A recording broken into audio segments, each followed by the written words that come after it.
a warm welcome to Mike Ogle. Thank you. So here I am. I was happily teaching my courses in a traditional lecture format, talking at my students, using these end-of-chapter big test lists of problems. And then I also realized that about 2 years ago, we all got in a big upset, all the faculty and administrators, that this whole chat GPT thing a couple of years ago turned out to be so good, and rebellion was what we were focused on. So I want you to meet the dinosaur. What I teach is SCM 3650, operations management to every major that's in the College of Business. And we use an online Pearson system that's going to help us do all of our problems. But that's where one of the other dinosaurs is at. We have these old textbooks that, even though they've been turned digital, they are really just reflecting what they have in the linear format and the problem sets at the end of chapters. So we're currently on 14th edition here on the left-hand side that you see. And these three guys have been teaching this for a long time. We're thinking of moving to the 15th edition, but look at the bottom. Now with AI-powered study tool, which we still don't know when we try to adopt this next fall, whether it's just a Band-Aid. So my students, they say, let me get this right. So I get these online problem sets that I can do anytime, anywhere, with anybody that I want to, within a week's period. That's what happens. We've gone from an upper 70s to early 80s average on exams to about 90% on average for each of these exams, and they're getting them done in record time. So there's one of my students getting their first management experience. I asked, are there tools out there that can solve all these things? And they are out there on the Chrome Web Store and in other places where the tools are now available. So it's a little bit of a danger. So you've got the student that says, hey, suckers, I'm not having to work as hard as you are. I'm not worried about the hard workers. I'm worried about that person going out and representing us as App State and what they might do in the world when they take shortcuts. I also made a bad decision this semester to not require attendance, so that's what my 40-person classroom really looks like these days, to give you a little bit of an idea. How do I engage students better and give them the kinds of tools to succeed?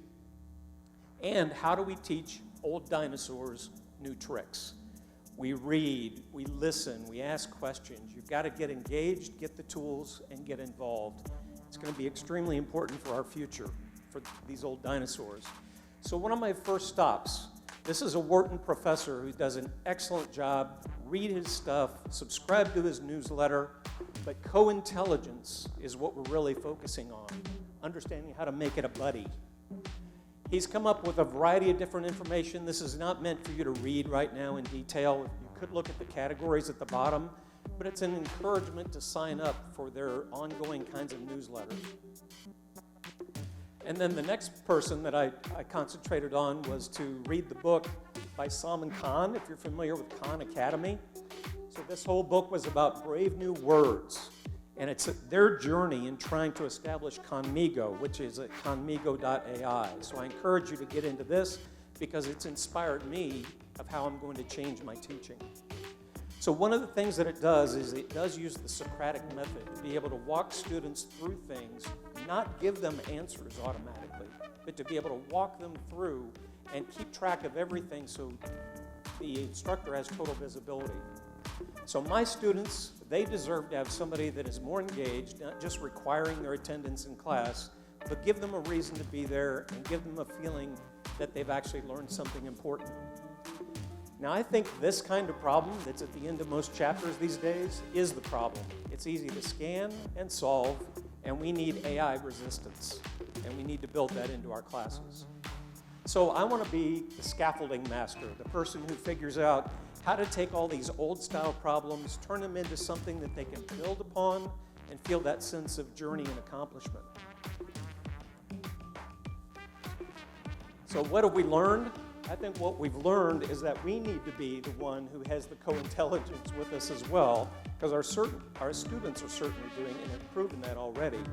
So we need to get the right tools, and you need to get involved in this as much professionally and personally as you can, because the two will help each other out. So the last thing I want to say is that I have never been more fascinated, more inspired, and more anxious and somewhat scared of where we're headed with this stuff, but it's going to be a fantastic journey. Thank you.